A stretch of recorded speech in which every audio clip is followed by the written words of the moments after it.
You are listening to the Lucha Central Podcast Network. And now, luchacentral.com presents Straight Out of the Bodega with King Fatboy Papo Esco. From the wrestling world to the podcast world, it's Straight Out of the Bodega with your host, the King Fatboy Papo Esco. And the Thursdays don't stop. You have arrived. Pulled up. Welcome to another edition of Straight Out of the Bodega. I am your master of ceremonies, the King Fatboy Papo Esco, and we finna take you on this ride. A ride through the blocks, back alleys, and street corners of the Bodega. We're gonna talk about everything that's pro wrestling and entertainment. I'm ready.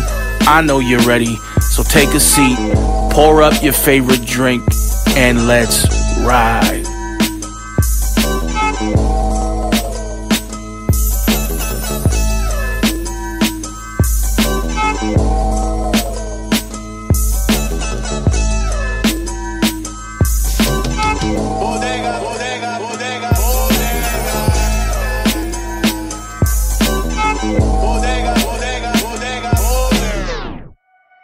You could be anywhere you want in the world right now, but you chose to be here, and for that, I thank you. Thank you for pulling up to another edition of Straight Out of the Bodega. Man, it's a good day, and I hope you're having a good day. I hope you're having a good week. I hope you're having a good month. You know, we're good over here.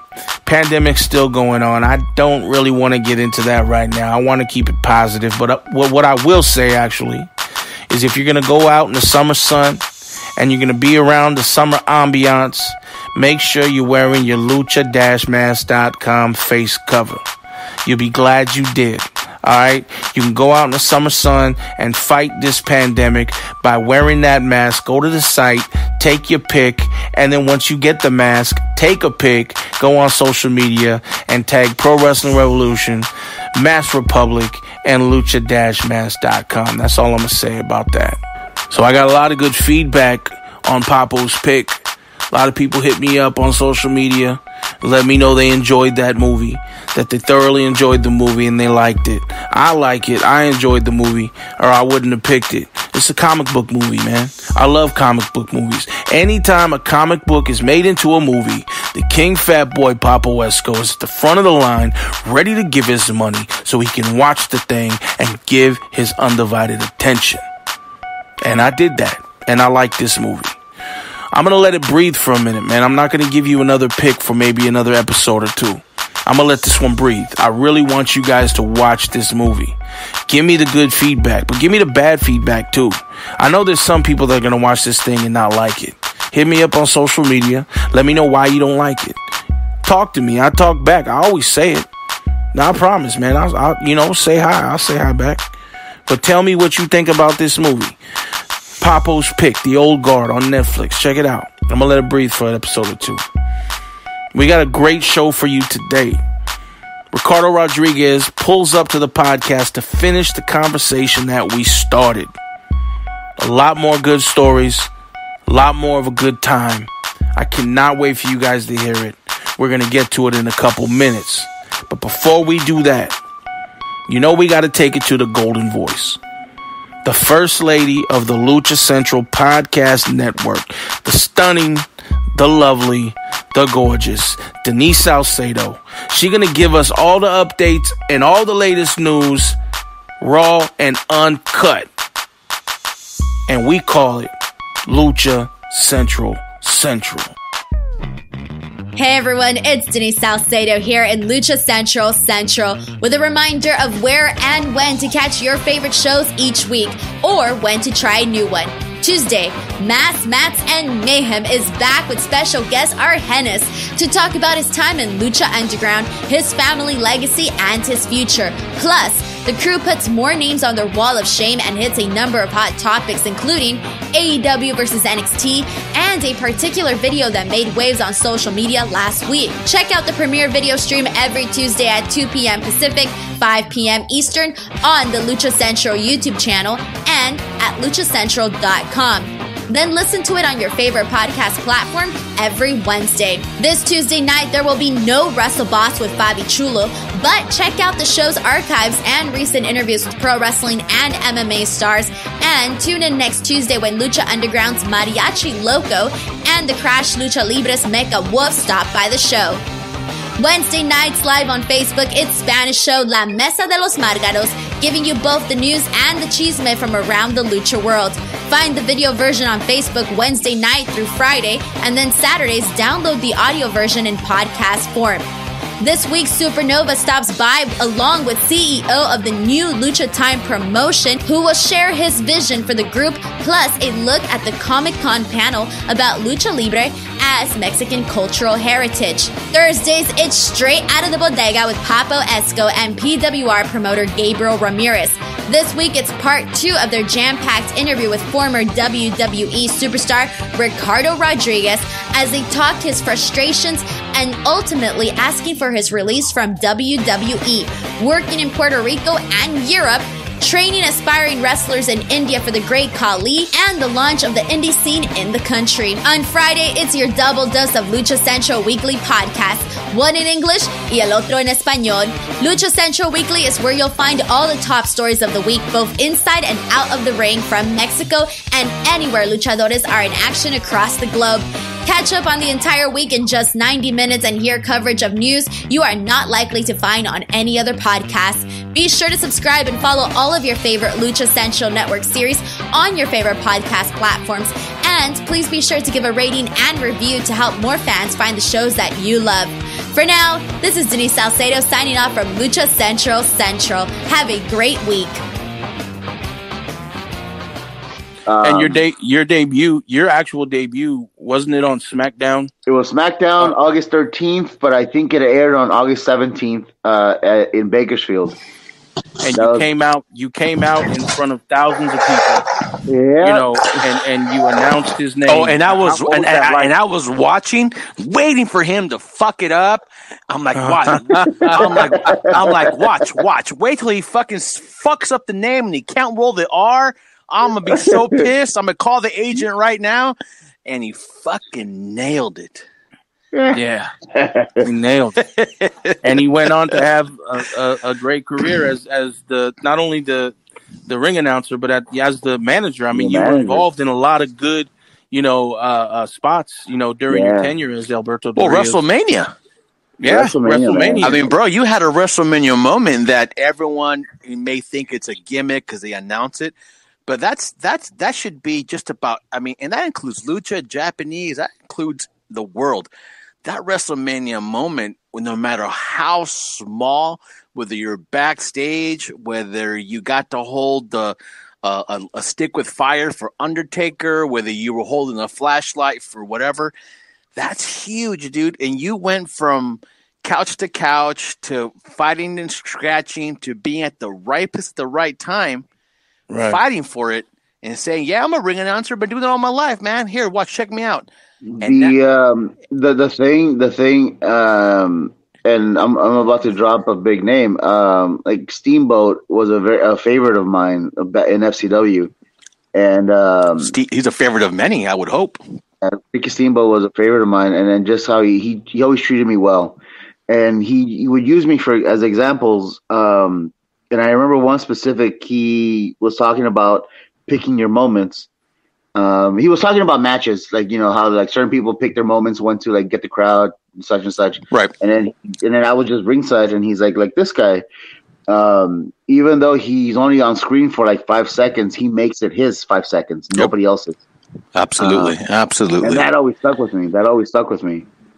That's kind of familiar to what Cloudy told you, right? Look, bro. Yeah, it's your turn to shine.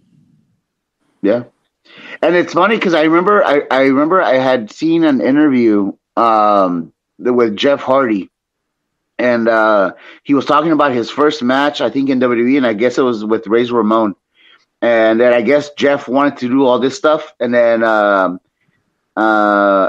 Scott Hall was like, no, now is not your time. Like, no, he's like, now is not your time. Now is my time. You'll have your moment. So it's sort of related to like.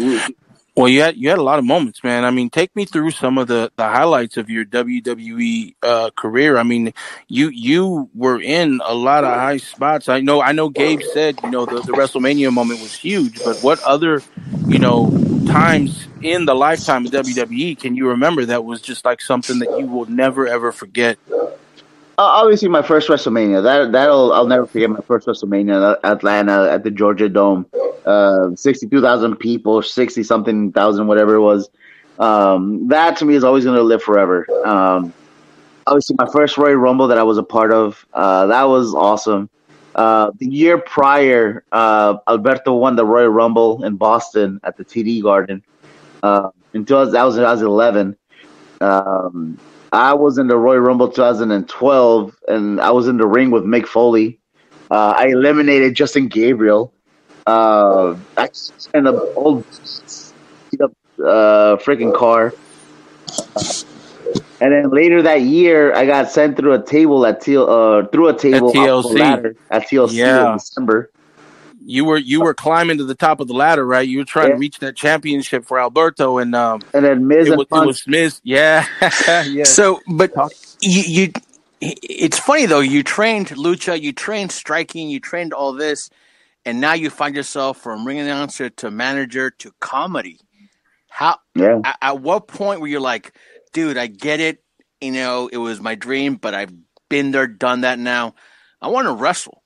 At any point, that was always there. But that never left. But did you ever push for it? I still want to wrestle. Did you ever at any point go, "Hey guys, I want to wrestle," or did you say, "You know what? I'm not going to complain. I'm happy where I'm at. I don't want to rock the boat."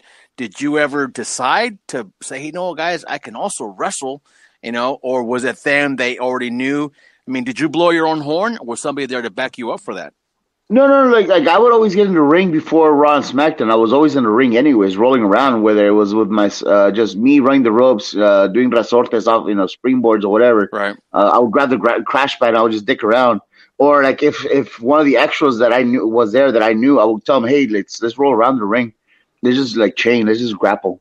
Or I was working with the tryouts. I would do a match with one of the tryouts. So they knew that I knew how to work. They knew that I knew how to wrestle. They would have me work under a mask at FCW or NXT or on the house shows to help out the other guys that were coming up from FCW or NXT. Were you working as Chimera or you had different? El Local. El Local, yeah.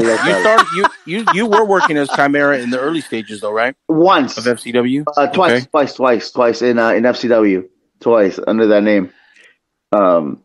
But yeah, that didn't last long. They ended up because I started working as El Local, so anytime I worked in FCW or NXT under the mask, they would put me as El Local, and I hated it. But that's what I get for opening up my mouth. Ahí está. But you did work as El Local, and you were on NXT, Saturday Morning Slam, things like that.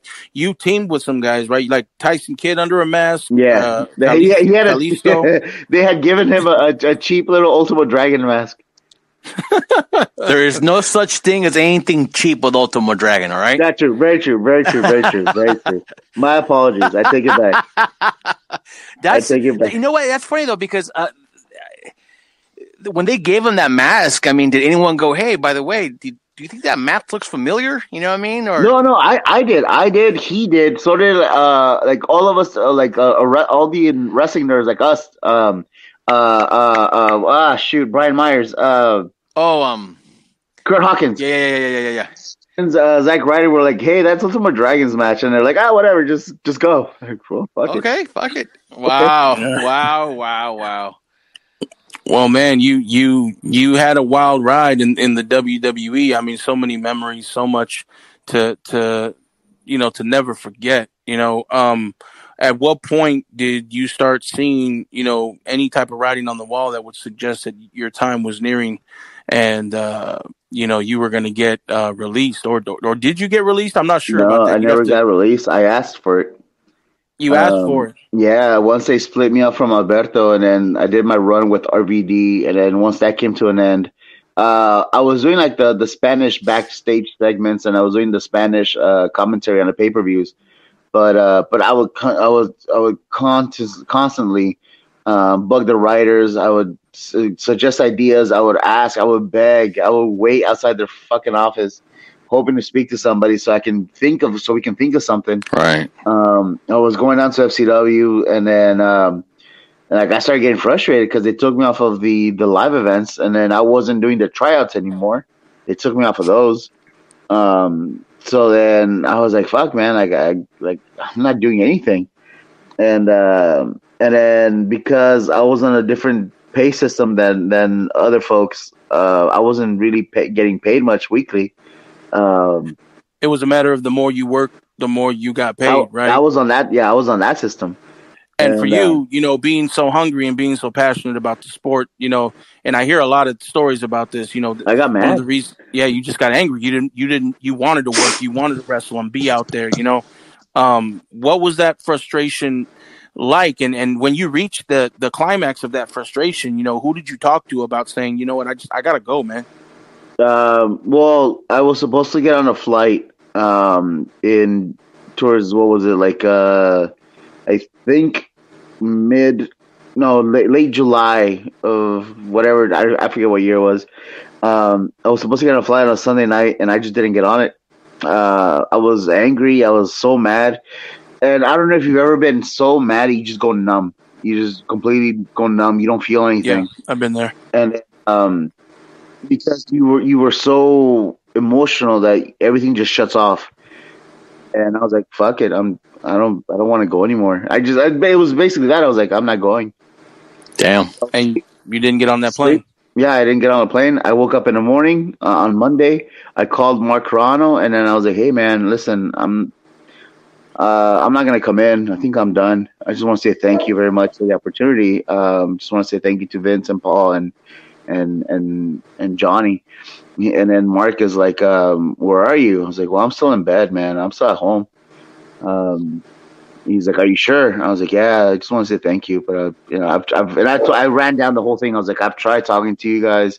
I've tried to talk to you about my financial situation, and we've been going on this for over 6 months, and it still hasn't been fixed. I've been pitching ideas to the writers, and nobody's giving me the time of day." And then I've asked to see if I can work down in FCW, and I'm not or NXT, and I'm not getting anything. So, I just want to say thank you, but I think I'm done. He's like, "Well, just stay home. Let me talk to Vince and Paul, and I'll give you a call back." I was like, "All right." So then he called me back on a Wednesday afternoon. It was like 4:30, 5 o'clock in the afternoon, and then he's like, "Hey, I just talked to Vince and Paul, and then they're gonna grant you your release.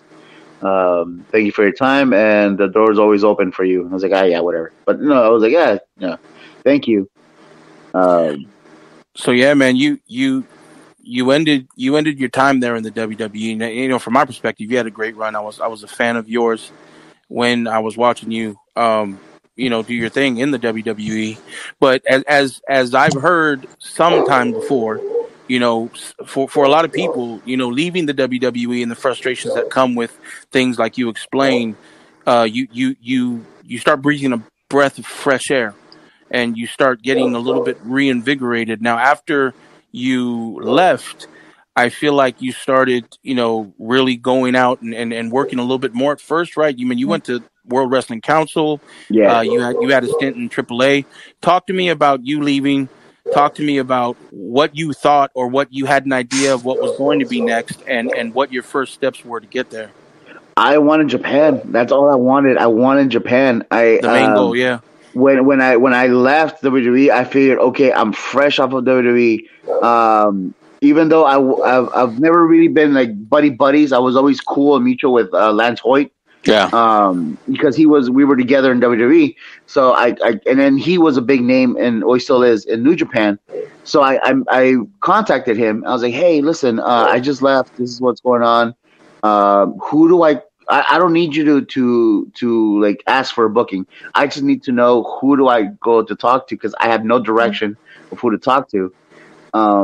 And then he told me, and at the time, I believed him at the time, because there weren't many Americans over there at the time. Right. There were only like a handful that were there.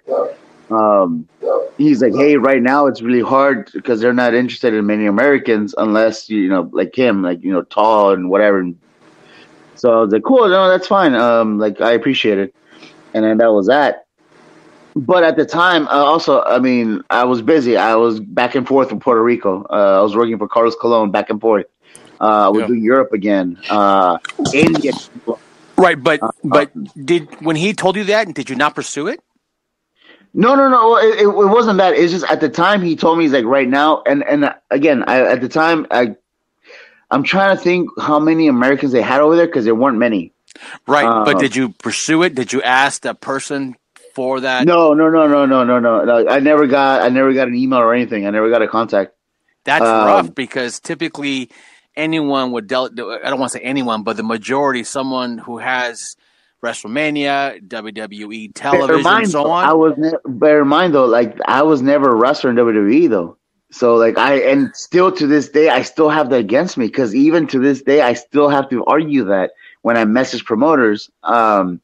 Hey, my name is da-da-da. I was in WWE for X amount of time. I've been wrestling for, now 14 years.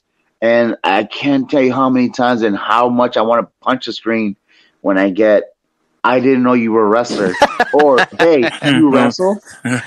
Sorry, kid. We already have a ring announcer. Yeah, like, fuck, man. So, like, the WWE gimmick, the Ricardo thing was a blessing and a curse at the same time. And I'm beyond grateful for what it did for me. I am. I'm grateful that I got to do what I did. But why a curse? Yeah, because it's hurting on the booking side as far as wrestling goes. Right, because people were saying, "Oh man, you're a ring announcer. We don't need that. We need wrestlers." Yeah, or they don't know that I work. Right, exactly. But wouldn't you say that it was a blessing, a curse, and a blessing again? Because I mean, you did make your way back to AAA. You reassumed your role with Alberto Del Rio. And it looked like for me that it was going to be lightning in a bottle again, right? I mean, yeah, but yeah, though that was only a one-time thing. That was a one-time, yeah, that was only a one-time thing, only because I was there for Alberto's brother's wedding. And which brother? Well, he only has one brother. Pablo? No. Memo. See, that's two brothers, Cabrón. He has more than one brother. Yeah. I don't know that he has any brothers. I have no clue. Yeah. I thought it was Pablo. No, but see, the thing is that I guess, and that's what I was saying. You know how I was asking you when you were doing Greenhorn stuff, at no point did you feel it was clicking for you not to want to do it no more? So don't you think saying it was a curse maybe is too much? Because if all you got to do at one point in time when you're in that backyard and they told you, hey, look, man, the most you're ever going to do is you're going to get a quick thing on TV and you'll be on WrestleManias and Royal Rumbles, and that's what you'll ever do. You would have said yes in a heartbeat, right? Oh, of course. Yeah. You're right. You know, because I think if your curse is to be on WWE television, tell me where I get in line at. Right? Yeah, that's a good curse to have. Let me know right now. Go to the WWE recruit page. Oh, I already went there 17 times, bro. I keep changing I changed my name, my picture, all this stuff, and they still don't call me back. You know, so now do you think at any point in time when you got the phone call and say, look, we gave you your release, I'm sure at first you're like, cool, man, now I can move forward. But at any point in time, did you feel like, oh, shit, you might get what you wish for now? No, of course. Like, obviously, at first it was like, I was still numb. I was angry at wrestling. I hated wrestling for a good while, man. I was, and that's so very common too with people that get let go or leave. I was so bitter. I hated anything because they were constant. I remember I made some comments. I regret it. I made some comments, but I regret it now. But I was so pissed off, man. I hated that place so much. Obviously, the past of whatever, let it go and. But yeah, no, like it was at first I was numb. I hated it. I was numb towards the feeling of like I just left. Like I didn't feel anything. I didn't feel happy. I didn't feel relieved. I was angry, and I was so busy though because I was going back and to Puerto Rico. I was all over the independents. I was going back to Europe, and see it happen all like in one sitting. But now, when you were doing all these spots, like after the fact, like Puerto Rico and Europe and all that stuff, were you being brought in as Chimera, or were you being brought in as Ricardo Rodriguez, who also was going to wrestle? What were you being brought in? Because if people were used to you being a ring announcer, and then you got the RVD, and you split off and so on, were you being advertised as, formerly known as, or were you still Ricardo Rodriguez? I'll show up in the suit and tie, but I'm going to wrestle in my Chimera, because now you have that thin line where no one knows you as a wrestler, but you're being booked as a ring announcer who can wrestle. How did you do anything to clear that up, or did you let it roll to keep the bookings coming in? No, I just kept it going. They were bringing me in. I would come out, do like a promo for the most part. This is what normally would happen. I would do a promo. The other person comes out. We scruffle, and then all of a sudden the match happens. And then that's always the easy way. The ECW booking, huh? Yeah, that was the easy way of doing it. Yeah. And then all of a sudden, the match happens.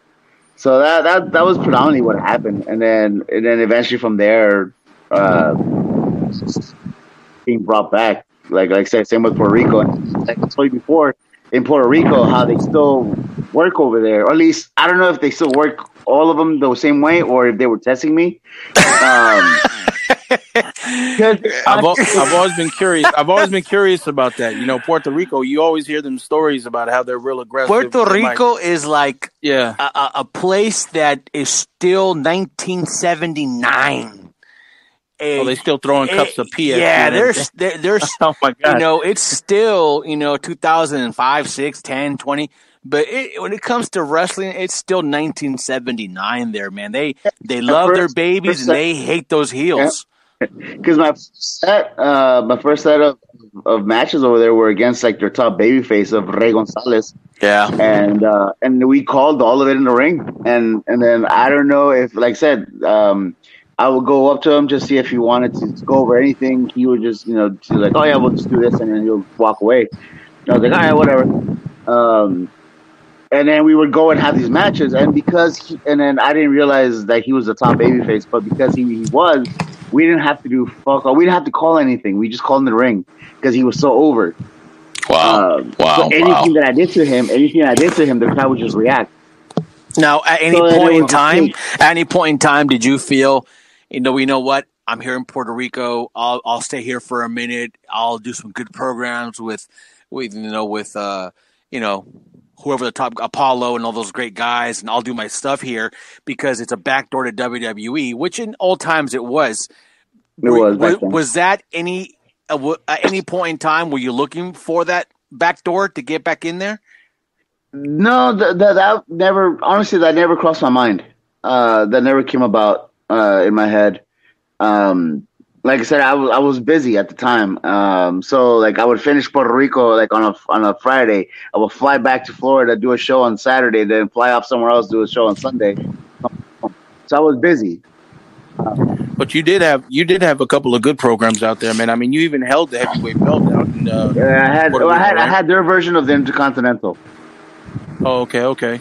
Yeah, so I had I mean, damn, dude, you had a great run so far, man. I mean, coming up from the SoCal scene, learning through trial and error, getting to the WWE, and just having a great run there. I want to switch gears a little bit, man, and I want to talk about something that by chance, and through Gabe, thanks to Gabe, got me to meet you, which was training. I know you've been training and you do a lot of training. When did you start training, and was the training in India, was that the first time that you actually started, that portion of your career? No. I don't know exactly when I started teaching. You don't know when you started teaching? I don't know exactly when. Sorry. I think Papa happened to say what he was thinking at the same time. He goes, "What the fuck you mean? You were not on mute, brother." Oh, my bad. No, but I mean, like, what do you mean by that? I mean, were you doing training during your WWE tenure? Yeah, I mean, did you? I was teaching the guys that were to help before Run of Sight. And then it was like disappointed. It was like I was in the ring. They saw that I knew how to do some stuff, and then guys and the girls teach them how to do this, or I want to learn how to do this, and then little by little, that's how it became a thing. And then that's when they started also letting me, like when people would come up from FCW, they're like, "Hey, just put him in there with Ricardo, for the dark match or whatever." But that's a compliment, right? That's a huge compliment for you. They go because every promotion wants to have that safeguard guy that can work, anybody. And hey, he can catch. Don't worry, he can catch. Oh, he's a shooter. No, he can grapple. Don't worry. Oh no, he can do this. Don't worry. So, that's a huge compliment for you. But at what point did you flip it from like working with the guys and WWE and so on? But when did that label of trainer, did that fall into your lap? I mean, was it in Florida where you first started training, outside of WWE? But when was it you first said, you know what, I think I'm into this? It was definitely in Florida. Because even when I was still with WWE, like when I was home and I had time to myself, I would go to like a local training school and I would play around there. I would roll around and then I would grab, like I would teach certain people. I would get like their newbies and I would teach them how to grapple, how to roll, how to run the ropes. And then eventually I started working with more of like the experienced guys and the girls. And we started going from there. And then we opened, well, not me, Alex Porto opened up Pro Wrestling 2.0 and I was the main trainer there. And then from there, like I did the same thing that I did in India. I was constantly putting everything up online just to get the name out. And eventually with time, when the guys and the girls from NXT wanted extra training, they would come to me. They would come to Pro Wrestling 2.0 because they knew that I was there and I would I would work with them. So talent from NXT or FCW were coming to go work with you? Yeah. No heat? Yeah. Or guys and girls that they're about to have a tryout. Right. Would come to me so I can get them ready for it. I would run through the drills. I would run through like all the cardio, all the conditioning, what they were looking for. And some of them got picked up. Now, some of them now you're back to the same thing again. At no point did you think, well, shit, I'm still helping these guys out and I'm not with the company. I'm preparing talent for them. They're getting signed. You know what I mean? At any point, did you knock on that door and go, hey, guys, is there anything me at the PC? I'll sweep the floors. I'll empty the soap dish, to get a shot to get in there somehow. Or were you still not into it? Were you still like? I was still angry. You still angry? I was so Damn, mad. you hold a grudge for a long time. We do. Dude, if you guys knew, man, if you guys knew that I was just angry. I was angry, but I mean, like I said, times have passed, and I mean, I'm still doing my thing. If I'm open to the suggestion, if it ever happens. Got it. Very, very more than happy to do it. Would you do like an old school Raw, SmackDown, and they bring you back? Will you be into doing that one-off gimmick? Yeah. Of course. Yeah, of course. And then we both know that in this sport, never say never. That's right. So that's right. Know. I like how you say sport. Because I mean it is. It is. I mean, for so long, people try to throw entertainment down our throats, and I going back to training, when you train, I feel like the philosophy should be you train, you learn how to chain wrestle, you learn how to give heat, you learn how to perform and execute the moves in a safe manner, and all the entertainment aspect can come later as you get into the ring and start working on a professional level. What are your philosophies on training in terms of, I know, for me, because all I know is Pro Wrestling Revolution Training Academy. And I know that Gabe, he will analyze each person, and, it's not so much a sink or swim mentality. It's a, you're more advanced than this person, so I'm going to give you a little bit more than this person. But in essence, everyone gets an equal amount of opportunities to succeed. Yes. Is that your philosophy, or is it sink or swim?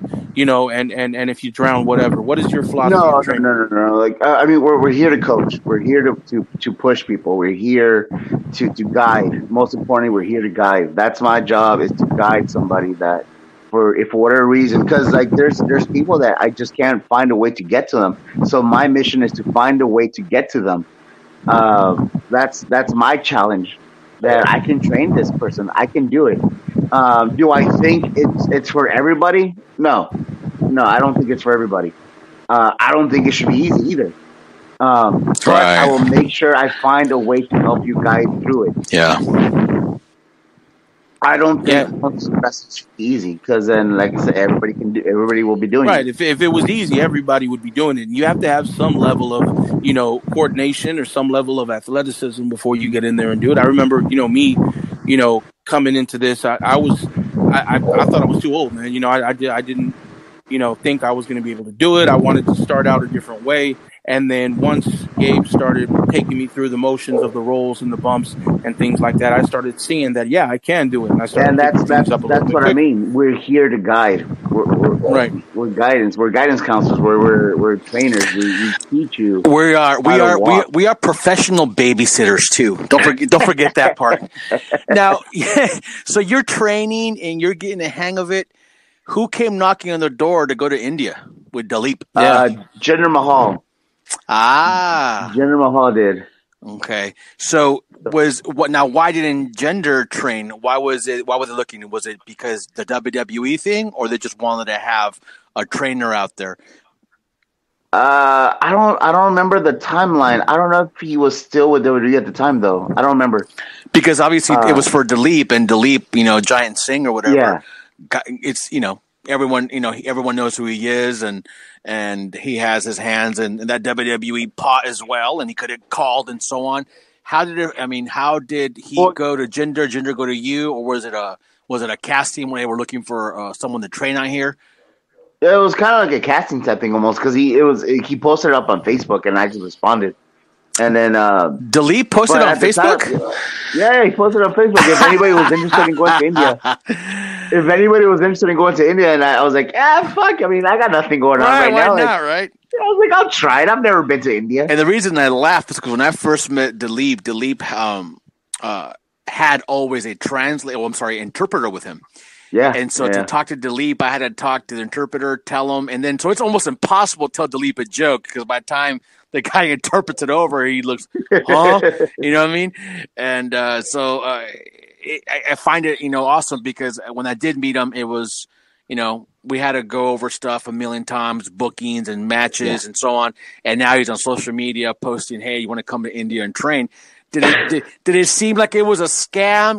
Kind of like when you get those emails, hey, man, you have $1 million in your bank. You want to chase it? I mean, obviously. I mean, at first I was like, we'll see. But because it was from Jinder, and I talked to him, he was like, Kali's opening up a thing over here, and he just wants a trainer. I was like, I'll do it. Why not? But I guess also like my upbringing in wrestling of like going, sleeping in my car, going from couch to couch, doing like the truck stop showers. Yep. Yep. Like I was low maintenance. I was used to that. Well, when you got to India, was that what we were doing?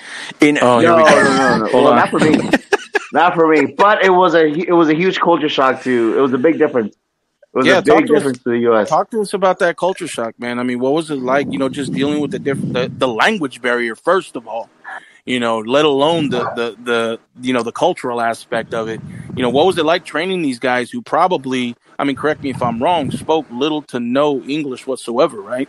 Well, bear in mind, the English or the British used to rule India, so there's a lot of English speakers. Yep.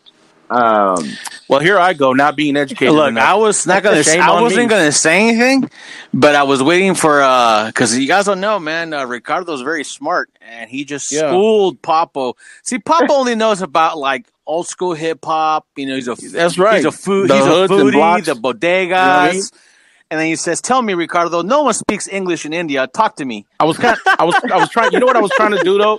You know what I was trying to do? Gabe? Trying to put him over, right? Trying to put him over. I was trying to get Ricardo. I was trying to get Ricardo to tell me something that he told me when we were training, which was, wrestling or lucha is my language, right? Remember you said that. You said lucha is my language. We don't need to have any type of difference in language. It doesn't matter. Don't save him. Don't save him, Ricardo. Let him jump off the apron and keep on going, bro. Move on.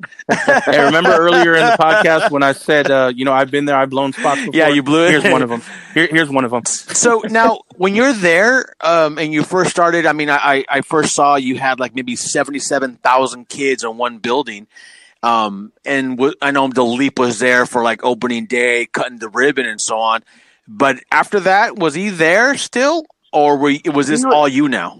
It was as far as training went, it was just me. Like he would come in and out of the building, but just whatever to do, come in and say hi or whatever. Right.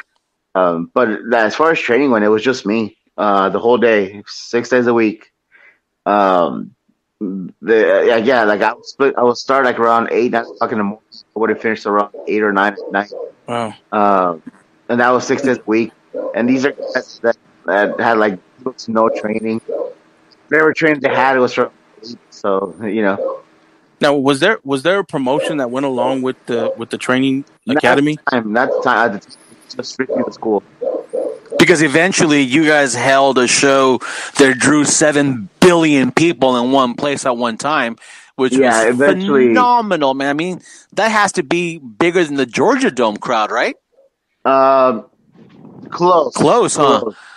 So I was there for 6 months, and what I wanted by the end of those 6 months was to run a small little tour. I want to run shows. That's what I wanted by the time I was done. So after 3 months, I convinced Khalid to let me do house shows at the school, and just so I can get the kids to get familiarized with the crowd. Yeah, how to work. So eventually we started. Yeah, eventually we started having little house shows. Like the first show, we started like an hour late. We're on Lucha time, and then so you were early. Yeah. So and then we only had like people. But then as time went on, like we started actually getting a crowd, and I told the guys, I was like, what I want from you guys is that by the time we go to the market on Sunday, that people are going to recognize you and they're going to ask you for your pictures and your autograph. And sure enough, that's what ended up happening. Beautiful. Wow, that's awesome, man. Now, by the time that I finished my time there, we ran 3 shows throughout northern India. Now, I want to ask this question because, obviously I had no idea that there was no language barrier, so forgive me. Well, there's some. There's some. There's some. Gabe, just that, you assume that none of them spoke English. That's all. I hear you. So Gabe made a, comment, you guys, had a lot of people, similar to the people that would fill in the Georgia Dome. These 3 shows, is that where this, this crowd came about? And how many people actually was it? Well, the first week, 3 shows in cricket fields. Cricket fields are big. Yeah. They're massive. Yeah. Shows that we ran, we had about 23,000. The second one that was 52, and then the last 52,000. Yes, 52,000. Are you fucking kidding me, bro? Right now? If you saw the picture of the last show, it looks like I'm not going to say WrestleMania, but I have to because it literally looks like it was all of India went to that show. And the cricket field is because they had all the bleachers filled up. But like the field itself wasn't filled, so they could have stacked. Oh my god! Well, here's the best part: you have 23,000, 52,000, 62,000, and the third one because of weather we only had 13. Oh, only had 13. Ready? Here's the best part: with those big ass crowds, you must have had a hell of a payday. Wow. Well, yeah, we'll talk about that another time. But Ricardo, I mean, let me ask you this, brother: what was every single person that set foot in that ring? these matches were they all people that you trained? No. Half of them. We had a lot of international fly-ins, and but what we did was all fly-ins with our kids. Yeah, because you also had Santana Garrett out there, right? Santana Garrett, Chelsea Green, Yeah. Katie Ford. Yep. Brian okay. Cage, And here's the Gabriel. best. Here's the best part. He never called me for a booking. Just so you guys know, he was the Silver Dragon for me, one of the original Silver Dragons that to this day still lives at all the flea market shows and festivals. But he was also Chimera and Silver. Give him double bookings. I never got the call to go to India. Just saying. So ungrateful. Tell me now he's on this podcast. Now we're putting him on iHeartRadio. Blame Kali. I will, bro. Every time I'm just waiting for him to answer my first MySpace message I sent him. He's not going. I know. He's not, dude. He's not going to. I already asked him from his text. He texted me one time. Hey, he goes, brother, I heard Roland passed away. It's like, yeah, bro, he passed away. And he goes, oh, very sad. And so I sent him his next message. He hasn't responded yet, so I'm waiting to hear what he says next. But I mean, it's almost like you came full circle, right? From working, with a trainer who's beating your ass, and now you are making these kids' eyes sparkle and going, "Holy shit, we don't know what the hell is going on." To having a 7'3" giant bringing this Mexicano to show us how to do lucha spots. Because I watch your videos, bro, and I'm gonna tell you flat out, I steal your shit every fucking second I can. Because so that was probably one of the reasons why we brought you in. Brought him because somebody asked me, "Hey, did you make this up?" Because sometimes I make shit up. I go, "This is mine. I made it up." And if somebody else made it up, I never saw it. I made this up. But I taught them a move, and they go, "Man, this is badass. Did you make this up?" I'm like, "Man, I want to, yes, but no, I stole it." They're from who? I go, "From this guy." They're really? I go, "Look him up." I go, "This guy is so creative." I go, "Fuck, why don't you just bring him in?" You know what I mean? And you are, and I said this before you came in, and I told everyone, he's really good, but watch out, he is cocky. He is cocky. I go, if you guys can't deal with his attitude, you're not going to learn shit. And Papa, if I'm lying, correct me. I told you guys no, you're right. And, you're right. But I tell you what, I said this to you when you left. I said this to you now. I said it to my kids after you left and the following class happened. You are very, very underrated.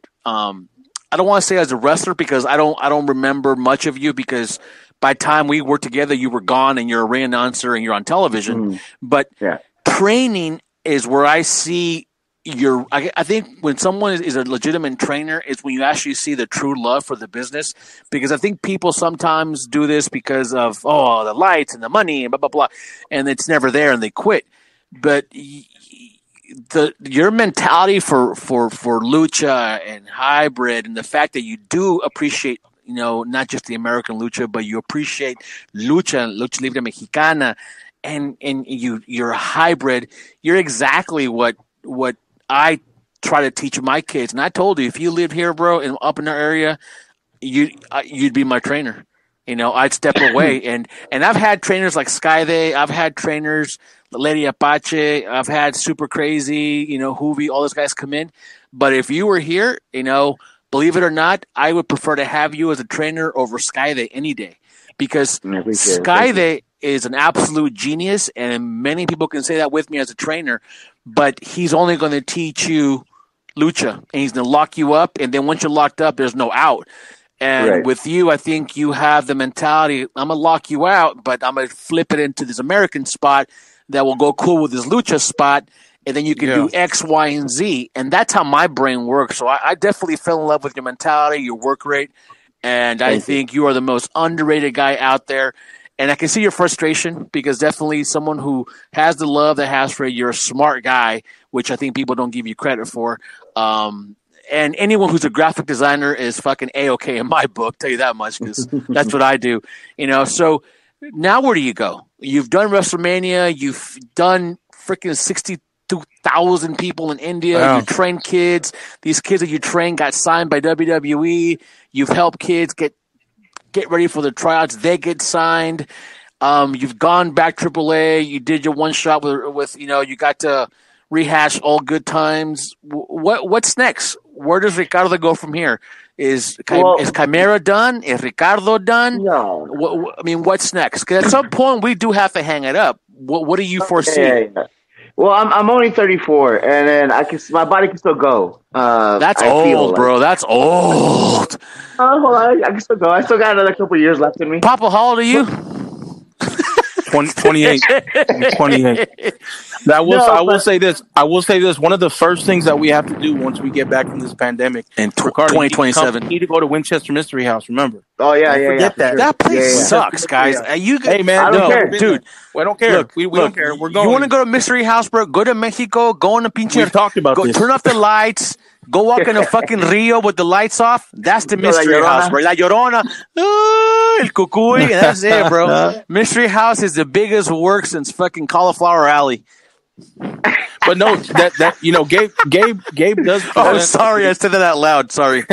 Gabe does present a great point, man. I mean, the pandemic is only going to go so far. Sooner or later, we are going to get back to it. And you got a lot of gas left in your tank, brother. I mean, yeah, for sure. No, I mean, and even before this whole thing went down, I had plans already. I had a tour in Europe. Yes, I remember, because when you were leaving us, you were on your way out. Yeah, I was going to head out to Europe. That's right. Unfortunately, nothing happened because of this whole thing. I was in talks with this promoter from South Korea about going over there to teach over there. That's huge. Wow. That market right now, everyone said China was huge, because remember all those guys from China and Seema and all them. I don't know where they're at now, but South Korea is developing a huge market, especially being that Japan is right there per se. So that would have been great for you, brother. That would have been another India like I said, for you. This whole thing happened, so nothing happened. Well, so, however, you do know South Korea has 0 deaths, right? I know. So like even if I went for like a month, I would be stuck in quarantine for half of that. Well, so what? Get your ass over there, quarantine for 2 weeks, and stay there. But I was just talking to the promoter not too though. So the plans are still happen when things open up. When that's gonna happen, I don't know. Well, you know what? Again, we're gonna have a little talk off air, and I want to try to do something on my part to see if we can connect point A to point B to make point C happen. You know what I mean? Absolutely. Absolutely. Well, hey, we're about reaching our time. One of the things I like to ask before we hang it up is, we have a lot of guys that are aspiring to be wrestlers, aspiring to get in the business somehow. We also have a lot of up and coming wrestlers that listen to this and they reach out to me and they like the fact that I asked this question. So I'm going to ask again, Ricardo, what advice would you give to these people that are listening, that are aspiring to get into our business, aspiring to go to the next level and the next level and so on? What advice would you give them? Just knowing everything that you've been through that could help them get on the right path to becoming a professional wrestler, referee, ring announcer, whatever. Well, like I told you guys when I met you guys up in earlier this year, there's so many aspects to this world of wrestling. Not just the performance side. There, you have to be strong mentally. To have a good support system, it helps so much, because it's definitely a tough battle to do if you're on your own. If you have opposing forces that tell you no, it's hard. It's still doable. Definitely find a reputable school. Find people that you trust that will guide you to a proper place. Don't just go someplace because it's cheap and they have a ring in the backyard. Well, let me ask you this: would you consider the academy a good place to train at? Definitely. Not only because you're here, but also because you guys have the history already. You guys have a history and a background. You have a reputation. You have trainers that actually have been places. You constantly have guest trainers that come in that have done stuff that can guide you somewhere. And not only that, I mean, also you run successful shows. Knock on wood, yes, sir. So that definitely helps, and you're already a mainstay in that area, right. And that has connections, whether it's in Mexico or Japan or throughout the U.S. So those are things that we all have to constantly look for. Also, we have to understand that wrestling is not easy. It's not easy on your body. It's not easy on your mind. Right now, the good thing that we have with our society is that we try and put an explanation point on the idea of mental health. We try and become more aware that there are mental health issues that wasn't there before because we were always raised to just suck it up. Yep. Unfortunately, this is very true. So now we're in a different time in our society where we can talk about it because wrestling is hard and it will test you. It will stress your body out and it will test out your mental abilities. But just with as much dark side that there is, there's always a light at the end of the tunnel, and that's everything that can possibly go well with wrestling. Being in front of a crowd, living your childhood dream. Because if we realize that we are the closest thing to superheroes in real life, that we will become that Superman to some kid that's in the crowd that we will one day inspire to maybe want to do this because of what we just did in the ring. Yeah. And that to me is rewarding. Right. Well, I think this is Gabe's least favorite portion of the show. Yeah, this is great. Where we say, we're out of time. I will say this before we go, man. You coming out, and again, all thanks to Gabe, for bringing you out to Pro Wrestling Revolution Training Academy. You did give me a different aspect of aggression, and that definitely. I mean, I haven't had a chance to really open up. It's okay. It's okay to call him an asshole, bro. It's okay. But you gave me a new aspect of aggression to put into my repertoire, and a lot of cool lucha spots that I can use as a big dude. Yeah. That I'll be forever grateful for, brother. So when we get this pandemic over with, I pray that we can work something out to where you'll come back and train with us again. Definitely. And we get to check out Winchester Mystery House. Well, and we'll drag Gabe with us. No, hells no. No, he's gonna go. Hells no. Klein Rock said he's gonna go. Well, so Klein Rock. I'll have to tell you because again, the Mystery House is the biggest work since Cauliflower Alley, man. Don't do it. I've never been, so I'm never been to either. I've never been to either. Well, then you know what? Yeah. Go to Mystery House then, because Cauliflower is even worse. So might as well go there. Well, that's the time. Before we go, I'd like to ask you to give out your social media so that people can check you out on social media. Right? Go ahead, man. So my Twitter is still at RRWWE. My Instagram is the letter J _ Rodriguez with the Z 818. And you can just follow me there and then ask questions. Send me links to your matches. I'll gladly watch them. And then we'll go from there. All right. Gabe Ramirez, your socials as usual, brother. At PW Revolution across the boards, Instagram, Facebook, Twitter. And right now, one of the hottest things going on for us right now, separate from this podcast and so on, is our PPE masks based upon luchadores. Last night we sold out of 150 Penta Venom inspired masks. We sold 100 and in 3 hours we sold over 100 masks. It was insane. Awesome. And now that we have Ricardo on here, we are also working on a Chimera. I was just going to ask. Chimera mask. So that's in the works now. So reach out, head on over to www.lucha-masks.com. And everyone, it supports, it keeps our academy open because we're paying for it, even though the pandemic is keeping everybody closed. We still have to pay for it. So it's helping pay the bills, guys. Head on over. Any requests, let us know. Any ideas, let us know. And soon we'll be having an update on some masks. We'll be adding Bandito pretty soon. And I should be having some new designs. And in about a week or so, I'll be able to announce one of the biggest legends that ever live in Mexico coming. Not even a hint? Oh, no, I'm just let you know, one of the biggest legends that ever wrestle in Mexico will be making his way to lucha-mask.com. So follow Ricardo, follow Mr. Papo Esco, the King Fat Boy, follow us. And thank you so much, Papo. Well, you guys, this has been a great ride. On behalf of the podcast, on behalf of Straight Out of the Bodega, I'm your master of ceremonies, the King Fat Boy Papo Esco. And no. Come on. What? I want to hear. You know what? Actually, Hold on. Let's have Ricardo send us out. Come on, Ricardo. Do it. On behalf of everybody, Papo Esco, Gabriel Ramírez y su servidor, Jesús Ricardo Rodriguez. Muy buenas noches. All right, y'all, we out. And just like that, mi gente, that is all she wrote.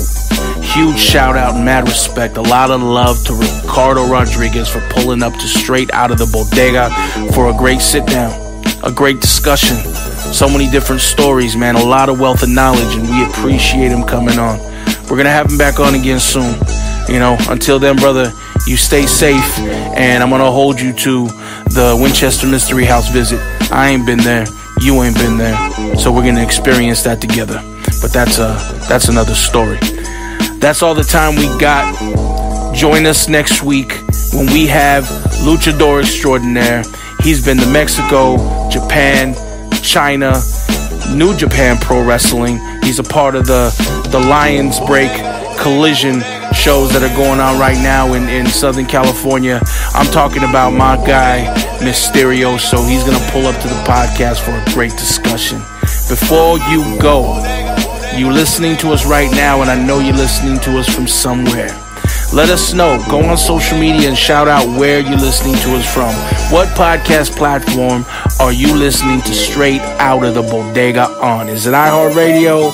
Is it Apple Podcast? Is it iTunes? Is it Spotify? Is it Spreaker? Let us know. And also, help us get the word out. So like, rate, review, subscribe, tell a friend, send an email, pigeon messenger, I don't know, do whatever it is that you need to do to help us continue to do this podcast and give you the best content. Also, before you go, check us out on social media. That's Straight Out of the Bodega on Instagram, Straight Out of the Bodega on Facebook, and on Twitter, the @ that's sweeping the nation in my own mind. We had to say that. @STR8OUTDABODEGA. Straight Out the Bodega. Give us a follow, man. There's nothing that's stopping you from doing so. Give us a follow. Retweet our stuff. You know, share. Talk to us. We talk back. I promise. Also, check me out on social media. That's Papo Esco on Instagram, Papo Esco on Facebook, Papo_Esco on Twitter. On behalf of the podcast, on behalf of Gabriel Ramirez, I am your master of ceremonies, the King Fat Boy Papo Esco, and we are out.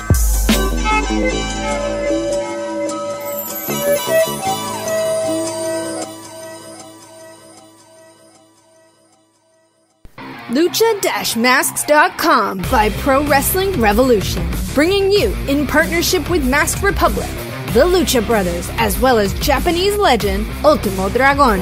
Go to Lucha-Masks.com and fight Lucha Strong with masks from your favorite Lucha legends and Pro Wrestling Revolution luchadores. Stay safe in style and represent your favorite luchador. Get yours now at Lucha-Masks.com, powered by Pro Wrestling Revolution.